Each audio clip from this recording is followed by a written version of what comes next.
Hello friends, good morning. നമ്മുടെ LITV സീരിയലിലേക്ക് എല്ലാവർക്കും സ്വാഗതം. അങ്ങനെ ദേ നമ്മുടെ അലീനയ്ക്ക് കൈ നിറയെ തുണികളൊക്കെ ആയിട്ട് കയറി വന്നിരിക്കുക അനിയത്തിക്കുട്ടികൾ രണ്ടുപേരും കൂടി. അപ്പോൾ ഈ ഡ്രസ്സൊക്കെ കൊണ്ട് അലീനയുടെ മുറിയിൽ വെച്ചു, ഇത് നോക്കാൻ പറഞ്ഞു. അപ്പോൾ അലീന ഇത് നോക്കിയപ്പോൾ ഇത് ആർക്കാ, ബബിത മോൾക്കാണോ എന്ന് ചോദിച്ചപ്പോൾ അലീനയ്ക്കാന്ന് പറഞ്ഞു. അപ്പോൾ എനിക്കോ എന്ന് ചോദിച്ചാൽ അലീന അത്ഭുതത്തോടു കൂടി ഇങ്ങനെ ബബിതയെ നോക്കുക കേട്ടോ.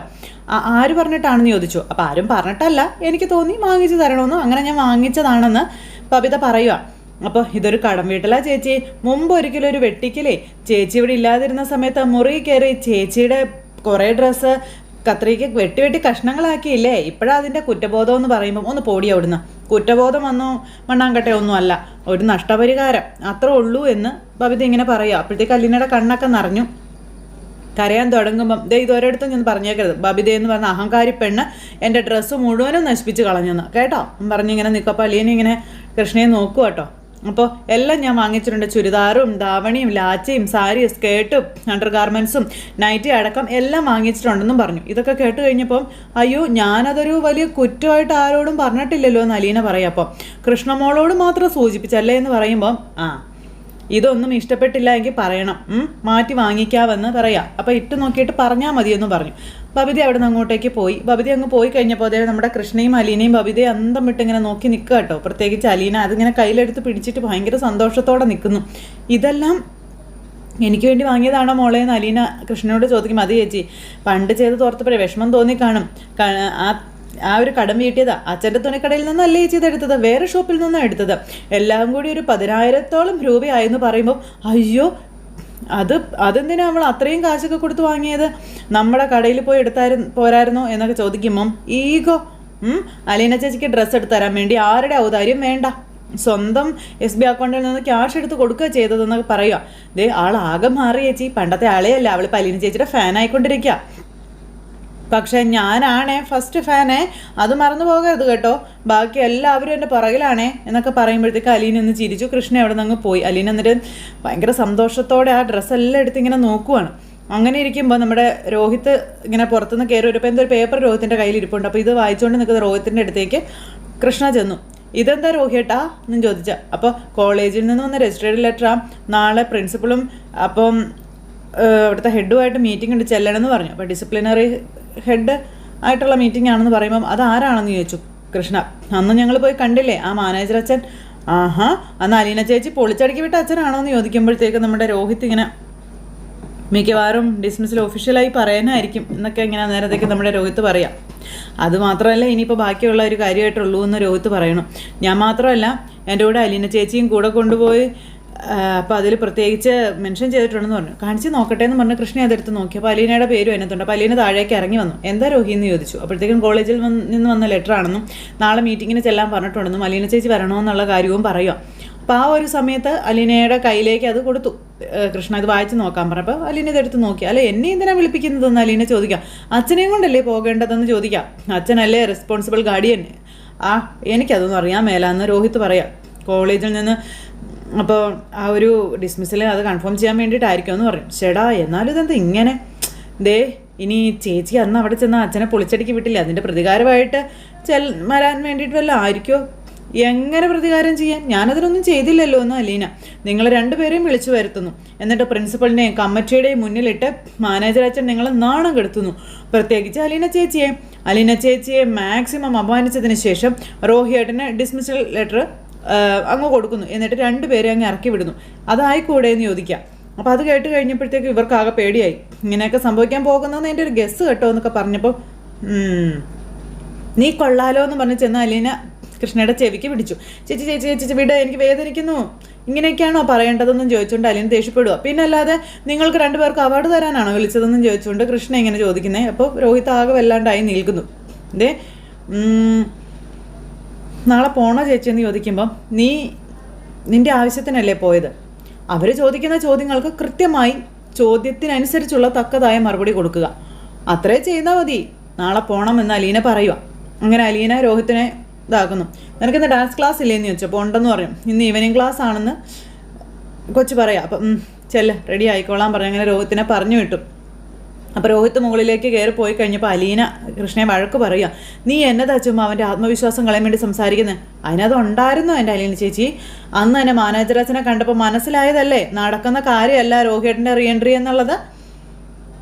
പിന്നെ എന്തിനാ അലീന ചേച്ചിയുടെ പെർഫോമൻസ് രോഹിയേട്ടൻ പറഞ്ഞത് വെച്ച് നോക്കുമ്പം ഇത് തന്നെയാണ് കാര്യമെന്ന് കൃഷ്ണ പറയുക. അലീനയ്ക്കാണെങ്കിൽ ആകെ നിരാശ. അത് കഴിഞ്ഞപ്പോൾ അലീന അങ്ങ് പോയി. കൃഷ്ണ ഇങ്ങനെ വല്ലാതായി നിൽക്കുന്നു. പിന്നെ വൈകുന്നേരം നമ്മുടെ അലീനയാണെങ്കിൽ ബെഡൊക്കെ വിരിച്ച് കിടക്കാനായിട്ട് മെഡിസിനൊക്കെ കഴിച്ച് ഒരുങ്ങുന്നു. അപ്പോഴത്തേക്കും വൈജയ എന്ന് പറയുന്ന മഹാറാണി അങ്ങോട്ടേക്ക് കയറി ചെന്നു. ഇതിനെ കണ്ടപ്പോഴത്തേക്കും അലീന ചാടി എഴുന്നേറ്റു. അപ്പം ഞാൻ എന്നാത്തിനാണ് വന്നതെന്ന് എനിക്ക് മനസ്സിലായോ എന്ന് വൈജ ചോദിച്ചപ്പോൾ എന്ന് പറഞ്ഞു അലീന. എനിക്ക് രണ്ടിലൊന്നും അറിയണമെന്ന് വൈജ അലീനയോട് പറയുക. നീ പോകുമോ അതോ ഞാൻ പോണോ? അപ്പോൾ അലീന ഇങ്ങനെ നോക്കുക കേട്ടോ. ഞാൻ പോയിക്കോളാവെന്ന് പറഞ്ഞതാണല്ലോ, എനിക്ക് അല്പം സാവകാശം കൂടി തരണമെന്ന് അലീന പറയുമ്പം ഇനി സാവകാശമൊന്നുമില്ല. ദേ നാളെ നീ പോവോ ഇല്ലയോ, എനിക്കത് മാത്രം അറിഞ്ഞാൽ മതി എന്നിങ്ങനെ വൈജ പറയുമ്പം അലീന ഇങ്ങനെ നാളെ എനിക്ക് പോകാൻ പറ്റത്തില്ല എന്ന് പറഞ്ഞു. കുറച്ച് ജോലി കൂടി തീരാനെന്ന് പറയുമ്പം ഇനി നീ ഇവിടെ ഒരു ജോലിയും തീർക്കണ്ട, പോവാനുള്ളവളാണെങ്കിൽ നാളെ ഇവിടുന്ന് ഇറങ്ങിക്കോളണമെന്ന് വൈജ പറയുക.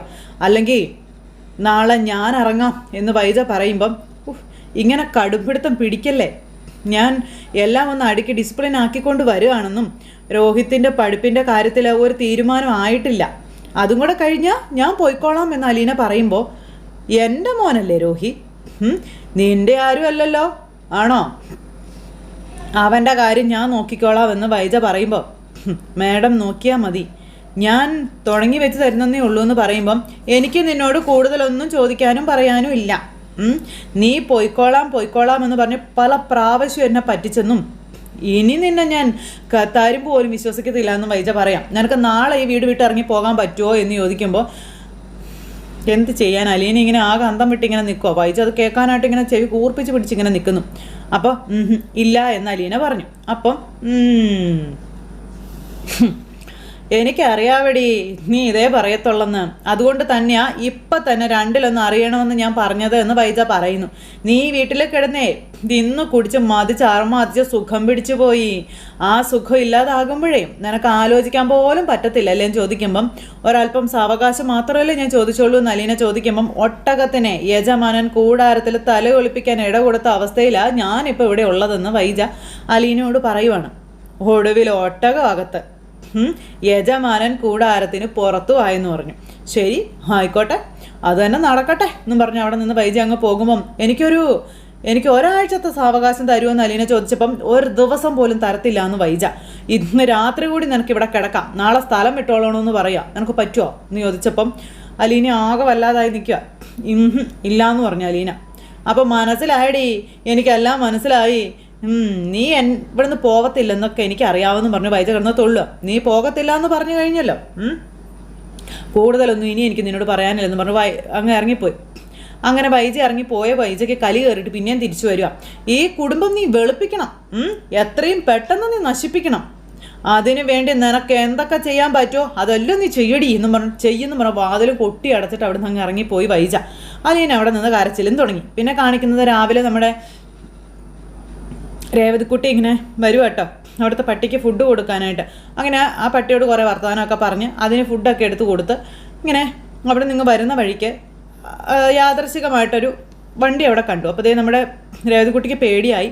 രേവതിക്കുട്ടിയാണെങ്കിൽ നോക്കിയപ്പോൾ അതിൽ നിന്ന് ആ ടോണി ഇറങ്ങി വരുന്നു, ഓടിച്ചെന്ന് വാതിൽ അങ്ങ് അടച്ചിട്ട് അകത്തേക്ക് ഓടി കയറി ചെല്ലും. അപ്പോൾ നമ്മുടെ ഗ്രേസമ്മയും മാമച്ചാനും കൂടെ അവിടെ സംസാരിച്ചുകൊണ്ടിരിക്കുവാണ് മരുന്നിനെ പറ്റിയും ഒക്കെ. അപ്പോഴത്തേക്കും പുറത്തൊരു ചെറുക്കൻ വന്നേക്കുന്നു പറഞ്ഞു. ചെറുക്കനോ? ഏത് ചെറുക്കൻ? ആ ടോണിച്ചായം വന്നേക്കുന്നെന്ന് പറഞ്ഞു. അപ്പം അതാണ് കൂടി ചെറുക്കൻ, നീ ആൾ കൊള്ളാവല്ലോ, ഞാനോർത്ത് നിന്നെ പെണ്ണ് കാണാൻ ആരെങ്കിലും വന്നതാണോന്ന്.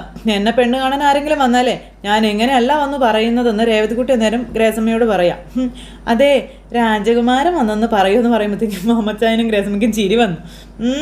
പിന്നെ രാജകുമാരൻ അവൻ എന്തിനു വന്നതായിരിക്കും, അന്നത്തെ പോലെ ചീത്ത പറയാൻ വന്നതായിരിക്കും. അതെ, നീ ചെന്ന് പറ ഇവിടെ ആരും ഇല്ലെന്ന്, വന്ന വഴിക്ക് തിരിച്ചു വിട്ടോളാം പറയാൻ പറഞ്ഞു. അപ്പോഴത്തേക്ക് രേവതിക്കുട്ടിക്ക് അവനോട് രണ്ടെണ്ണം പറയണ്ടേ, അവനന്ന് ഇവിടെ എന്തൊക്കെയാണ് പറഞ്ഞിട്ട് പോയതെന്ന് മാമച്ചായൻ ഇങ്ങനെ ചോദിക്കും കേട്ടോ. അപ്പം നമ്മൾ വഴക്കിനൊന്നും പോകണ്ട, അവൻ്റെ പാട്ടിന് പോട്ടെ എന്ന് ഗ്രേസമ്മ പറയുവാണ്. നീ വാതിൽ തുറക്കണ്ട കേട്ടല്ലോ എന്ന് പറഞ്ഞ് ഇവരിങ്ങനെ ഇരിക്കുന്നു. അവിടെ ഒന്ന് കോളിംഗ് ബെല്ല് അടിയോടടി. അല്ല ഇപ്പോഴത്തെ വരവിൻ്റെ ലക്ഷണങ്ങൾ കണ്ടിട്ട് വഴക്കിനുള്ളതാണോ എന്ന് എനിക്ക് തോന്നണില്ല. പിന്നെ നോക്കാം, നമുക്ക് ആ സംസാരവും ശൈലിയൊക്കെ നോക്കിയിട്ട് എന്താ വേണ്ടതെന്ന് നോക്കാം എന്നും പറഞ്ഞിട്ട് അവിടെ നിന്ന് അങ്ങോട്ടേക്ക് രേവതിക്കുട്ടി പോവാം. അപ്പോൾ അവഗണിച്ച് വിടണ്ടെന്നും പറഞ്ഞ് രേവതിക്കുട്ടി അങ്ങ് പോയി കഴിഞ്ഞപ്പോഴത്തേക്ക് ഇനി അവൾ അവിടെ ചെന്ന് വാതിൽ ഓർക്കുമ്പോൾ അവൻ അവളുടെ നേരെ അങ്ങനെ തട്ടി കയറിയാലോ, കുടിച്ചു കഴിഞ്ഞാൽ ചിലർക്കേ ഒരു ലെവലും ഉണ്ടാവില്ല എന്ന് പറഞ്ഞ് ഇങ്ങനെ പറയുക ഗ്രേസമ്മയോടും അമ്മച്ചൻ. അതെനിക്കറിയാമെന്നും പറഞ്ഞ് ഇവരിങ്ങനെ ഇരിക്കുവാണ്. കുറച്ച് കഴിഞ്ഞപ്പോഴത്തേക്ക് നമ്മുടെ ടോണി ഇങ്ങനെ ആ മുറ്റത്തോടെ അങ്ങോട്ടും ഇങ്ങോട്ടും നടക്കുക.